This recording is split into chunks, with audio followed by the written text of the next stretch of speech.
آپ کی توجہ کس پر ہوگی؟ لہروں پر؟ آپ اس وقت اپنے آپ کو بچانے کی کوشش کر رہے ہوں گے، لہریں آپ کو خوف زدہ کر رہی ہوں گی، لیکن اتنے میں اگر آپ کو کشتی نظر آئے تو آپ کی توجہ لہروں پر ہوگی کہ کشتی پر؟ آپ لہروں کو اگنور کر دیں گے، آپ کشتی کی طرف متوجہ ہوں گے، آپ کوشش کریں گے کہ کشتی کے پاس جائیں، آپ ٹھہریں گے نہیں، یہ انتظار نہیں کریں گے کہ کشتی آپ کے پاس آئے، آپ کوشش کریں گے، آپ ایک لڑائی لڑیں گے، آپ جنگ کریں گے ان لہروں کے ساتھ، اس طوفان کے ساتھ جو سمندر میں ہے، آپ کشتی تک پہنچنے کی کوشش کریں گے۔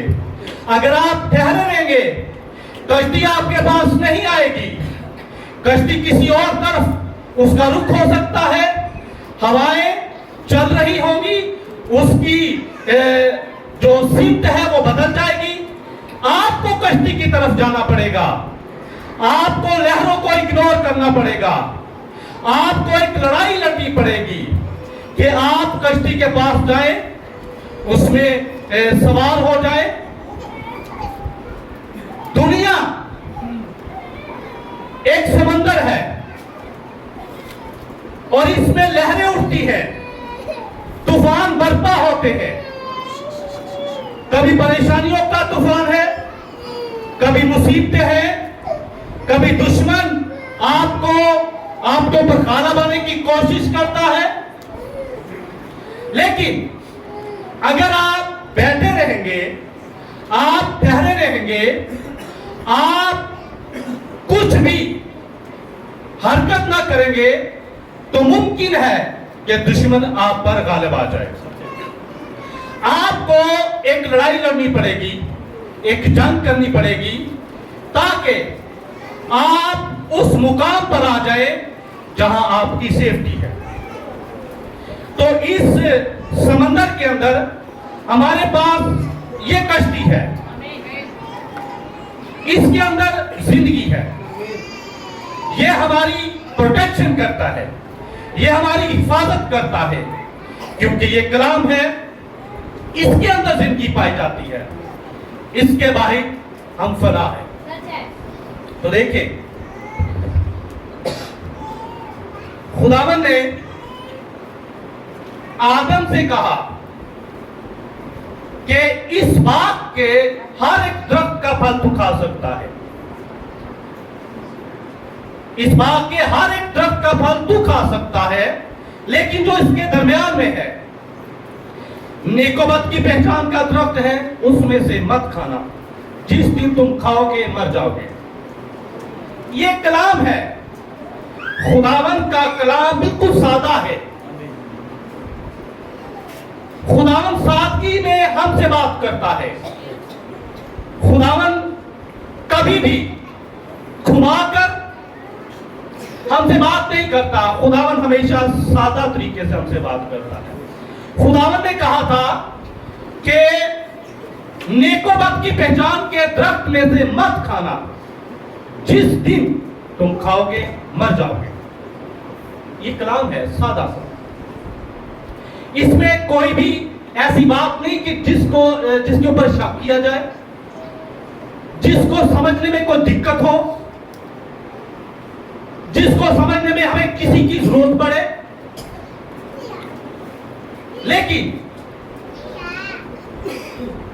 یہ ضروری ہے کہ ہمیں ہر ایک ایسے شخص سے محفوظ رہنا ہے جو دلائل دیتا ہو، جو اس کلام کو اپنی عقل کے ساتھ، اپنے فہم کے ساتھ اور دنیا کے طریقوں سے اور خوبصورتی کو اس میں انوالو کر کے پیش کرتا ہو، کیونکہ خداوند جو ہے وہ سادہ طریقہ سے بات کرتا ہے، لیکن جو حکمت والے ہیں، دنیا کی تعلیم سے بھرپور بھرے ہوئے ہیں، اور شیطان کی عقل ان کے پاس ہے، اور شیطان نے ہمیشہ دلائل کے ساتھ بات کی ہے۔ شیطان ہمیشہ خداوند کے کلام کو خوبصورتی کے طریقوں سے پیش کرتا ہے، کیونکہ خداوند کبھی نہیں چاہتا کہ وہ اپنے لوگوں کو کوئی بھی ایسی بات بتائے جس کو سمجھنے میں ان کو پریشانی ہو، دقت آئے۔ خداوند نے باغ عدن کے اندر صرف سادہ سی بات کی ہے، نہ کھانا یہ پھل جو نیک و بد کی پہچان کے درخت میں ہے، مت کھانا، جس دن تم کھاؤ گے مر جاؤ گے۔ دیکھیں، شیطان نے جب ہوا کے ساتھ اس بات کے بارے میں ڈسکس کیا تو اس نے کہا، کیا خداوند نے کہا ہے کہ جو درخت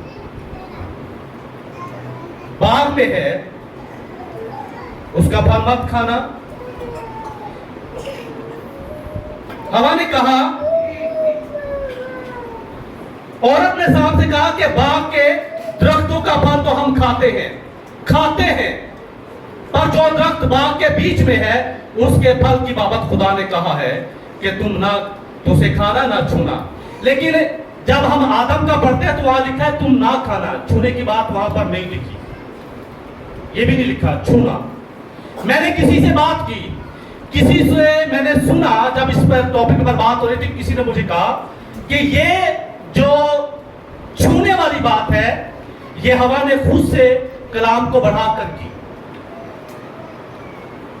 مجھے کسی نے کہا کہ یہ ہوا نے خود سے بڑھایا اس کلام کو، لیکن خدا نے جو آدم سے کہا تھا کہ نیک و بد کی پہچان کے درخت میں سے مت کھانا، جس دن تم کھاؤ گے مر جاؤ گے۔ نبی کا میسج ہے، خدا اور شیطان کے درمیان تنازع۔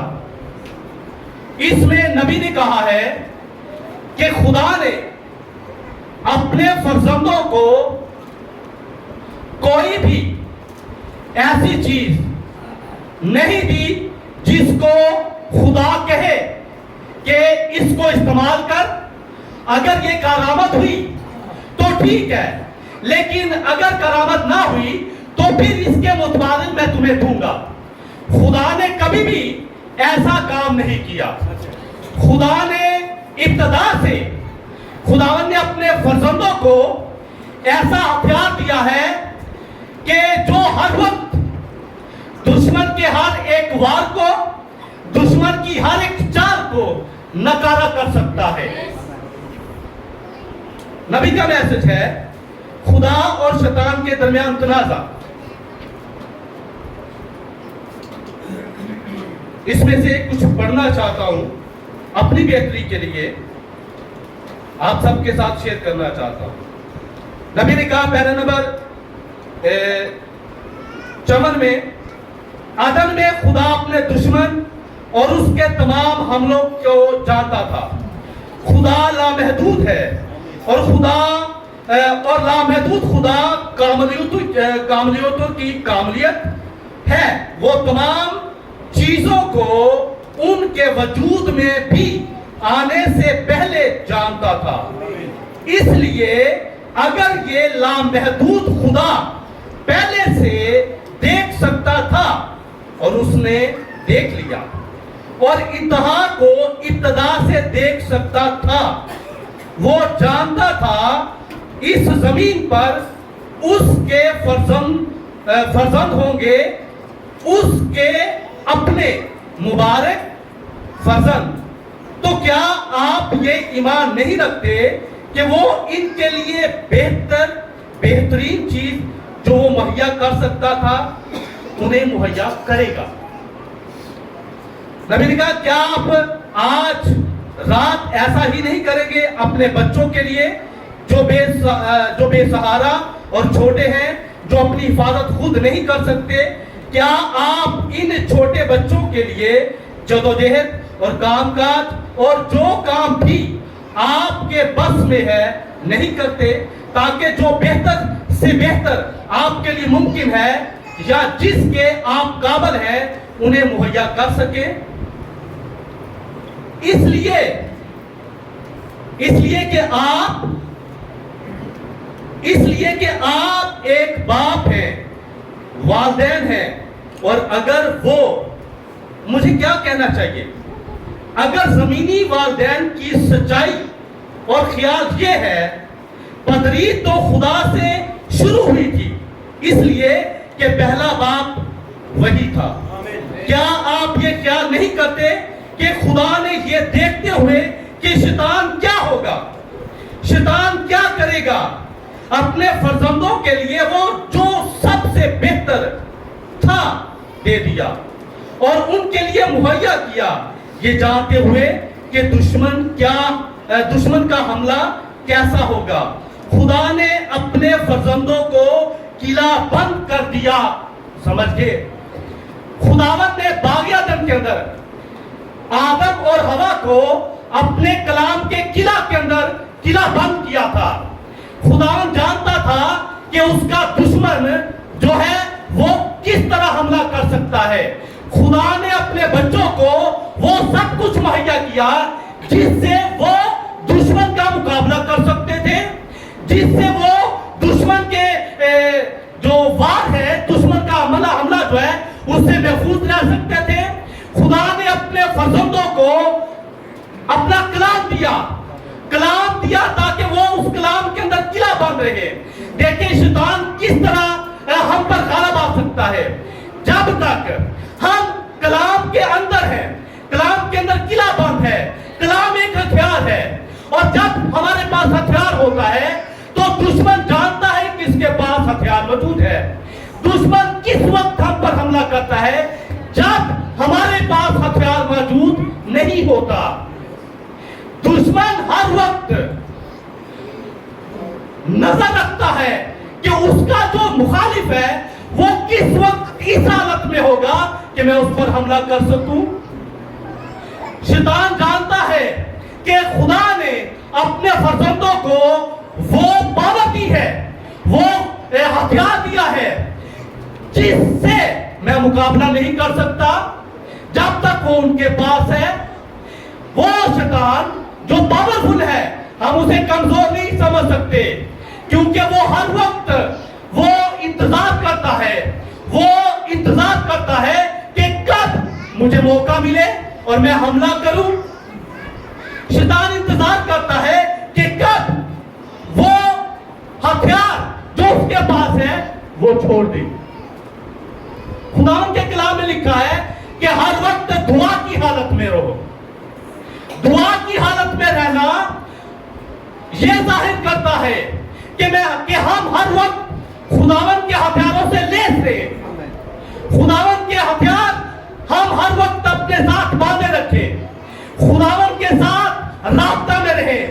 جب ہم خداوند کے ساتھ رابطہ میں رہتے ہیں تو خداوند ہماری رہنمائی کرتا ہے، خداوند ہمیں آگاہ کرتا ہے دشمن کے منصوبوں سے، دشمن کے وار سے، کہ دشمن کس طریقہ سے آپ کے اوپر حملہ کر سکتا ہے۔ جب ہم خدا کے ساتھ رابطہ میں ہوتے ہیں، جب ہم خدا کے ساتھ رابطہ میں ہیں تو وہ رابطہ ہمیں مضبوط کرتا ہے، وہ رابطہ ہمیں قوت دیتا ہے۔ جیسے ہی ہمارا رابطہ خدا سے کچھ دیر کے لیے وہ منقطع ہو جاتا ہے تو وہ لمحہ ہوتا ہے کہ شیطان حملہ کر سکتا ہے، وہ زخمی کر سکتا ہے۔ اسی لیے خداوند نے کہا کہ ہر وقت دعا کی حالت میں رہو۔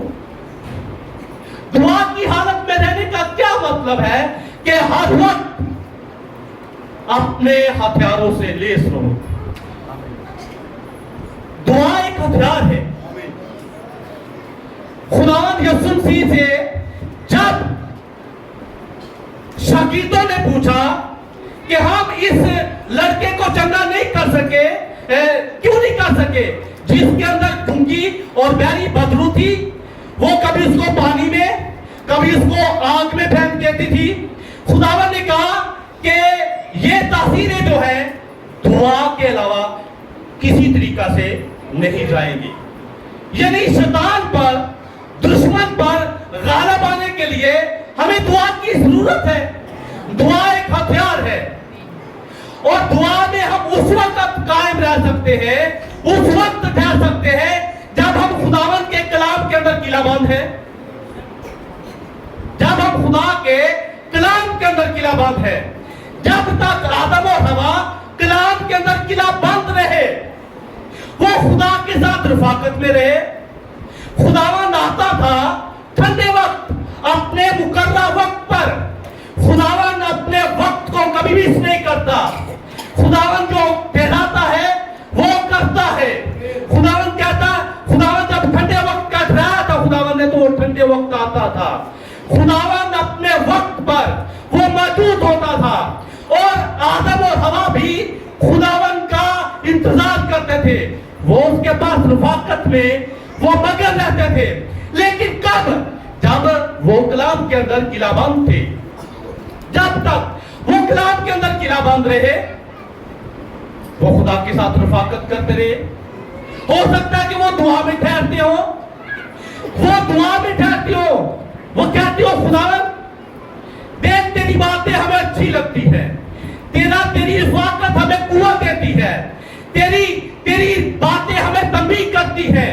خداوند تیرا ہم سے ملاقات کرنا, خداوند ہمیں ہمارے دشمن سے آگاہ کرتا ہے کہ وہ کس طرح حملہ کر سکتا ہے. خداوند تیرا ہم سے بات کرنا, خداوند ہمیں موت سے محفوظ رکھتا ہے. خداوند تیرا ہم سے بات کرنا یہاں پر ظاہر کرتا ہے کہ ہم کس طریقہ سے خداوند ہمیشہ کی زندگی میں قائم رہ سکتے ہیں. خدا سے رفاقت, خداوند سے بات کرنا اسی وقت ممکن ہے کہ جب ہم کلام کے اندر قلعہ بند ہے. اگر ہم کلام کے اندر قلعہ بند نہیں تو ہم دعا میں ٹھہر نہیں سکتے.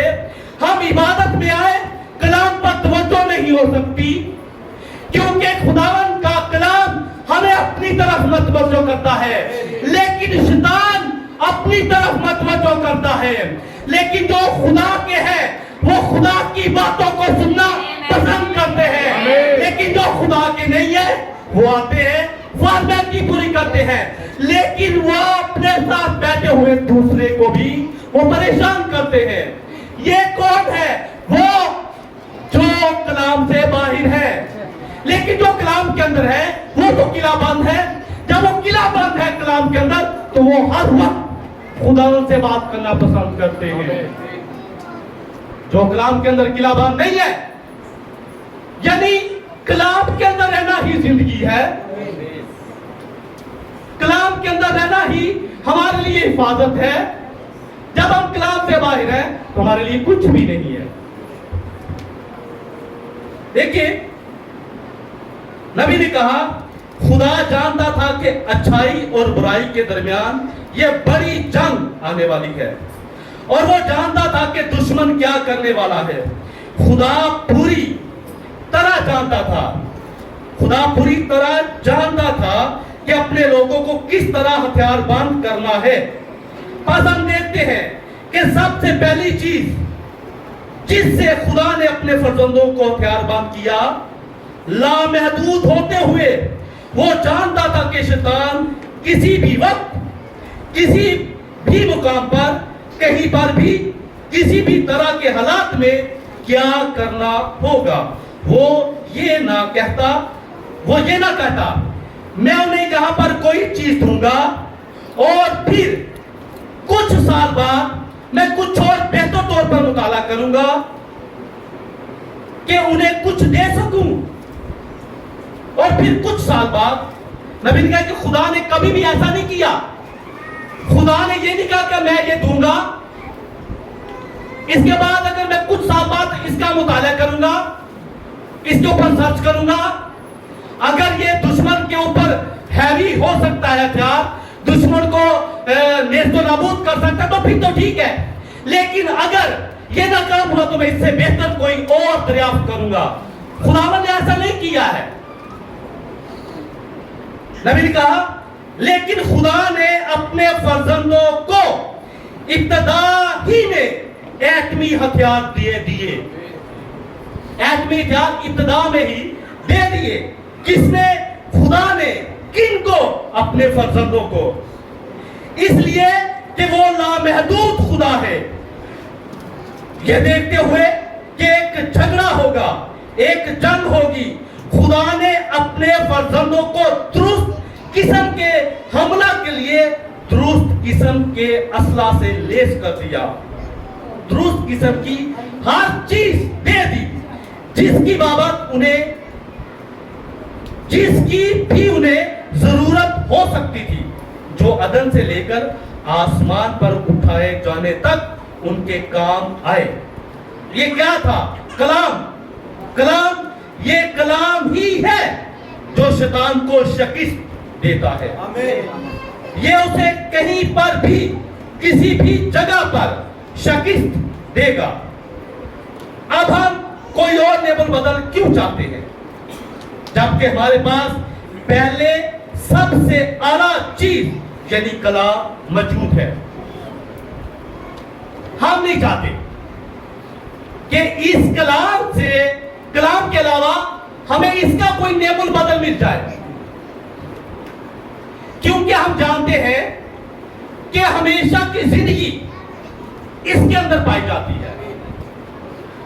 خداوند کے کلام کے اندر ہم جو ہے نیبل بدل نہیں چاہتے ہیں، لیکن کچھ ہے جو اس میں نیبل بدل چاہتے ہیں۔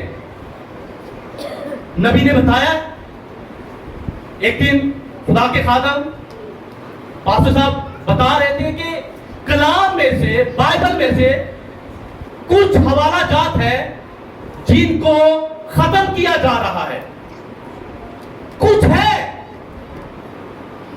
جو یہ چاہتے ہیں کہ اس کلام میں اپنے لیے ریلیف ڈھونڈ لے، لیکن کلام میں سے درمیانی راستہ کون چنتا ہے؟